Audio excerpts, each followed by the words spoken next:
Bonjour et bienvenue. Aujourd'hui, on va faire un petit voyage dans le temps, un voyage aux origines de notre mode de vie. On va explorer l'une des inventions les plus fondamentales de l'humanité, une chose si évidente pour nous qu'on oublie parfois qu'elle a été un jour inventée.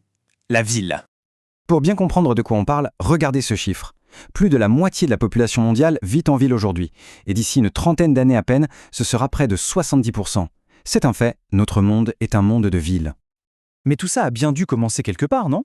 La question est simple. Pourquoi?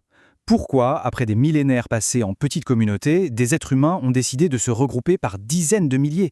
Qu'est-ce qui a bien pu les pousser à inventer ce concept de ville? C'est vraiment la question au cœur de notre exploration aujourd'hui.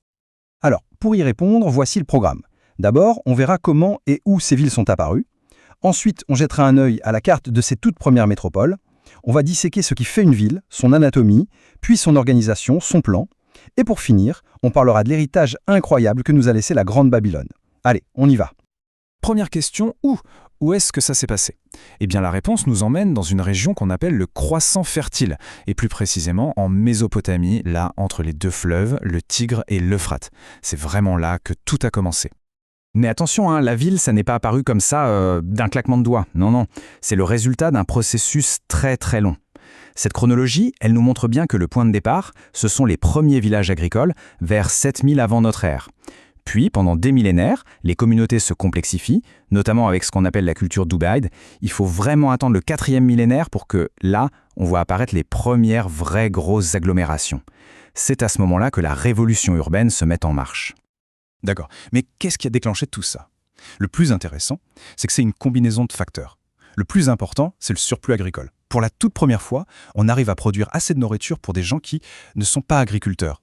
Des artisans, des prêtres, des administrateurs. Du coup, la ville devient le centre d'un réseau où les villages autour produisent la nourriture pour la grande agglomération.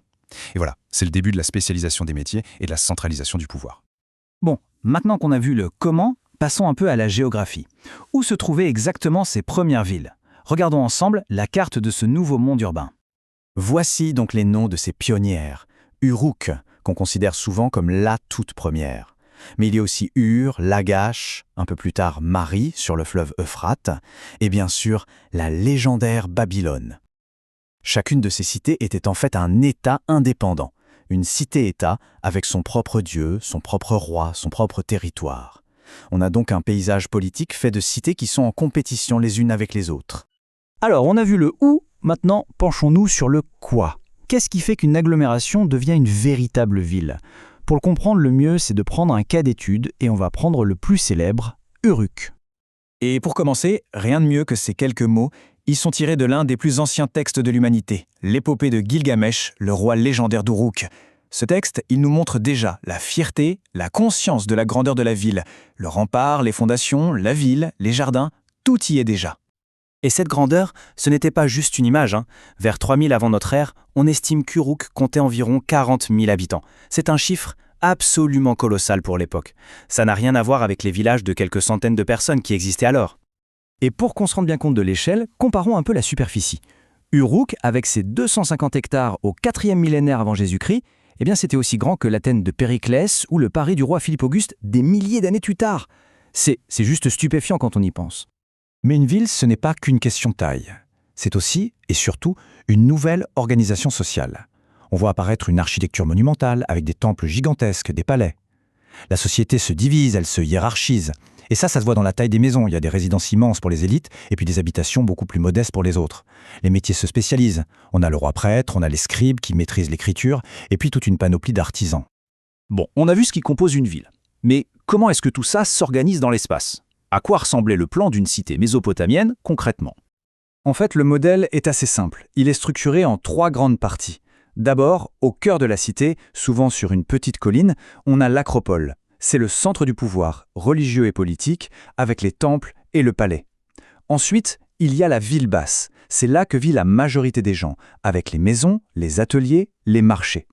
Et enfin, un élément absolument crucial, les fortifications, le grand rempart qui sépare l'espace ordonné de la ville du chaos du monde extérieur. Et ce qui est fascinant, c'est que toutes les villes ne se sont pas faites de la même façon. On peut distinguer 2 grands modèles. D'un côté, il y a les cités comme Uruk, qui ont grandi de manière organique, petit à petit, sur des siècles, avec un réseau de rues qui est devenu de plus en plus complexe. Et de l'autre, on a un phénomène qui nous paraît hyper moderne, des villes nouvelles, entièrement planifiées. C'est le cas par exemple d'Abouba Kabira, en Syrie. C'était une colonie fondée par des gens du RUC, et là, le plan était pensé à l'avance, avec des rues principales bien droites et des terrains de taille régulière. Ça nous montre que l'urbanisme planifié, ce n'est pas du tout une invention récente.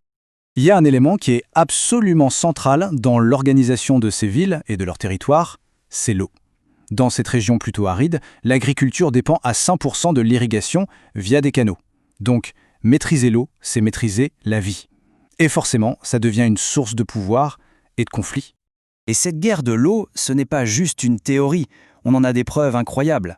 Le conflit qui a opposé les cités de Lagash et d'Uma pendant près de 2 siècles, c'est l'un des tout premiers conflits de l'histoire qu'on ait pu documenter sur le contrôle d'une ressource. Uma était en amont, donc elle pouvait détourner l'eau, au détriment de Lagash en aval. L'enjeu était vital.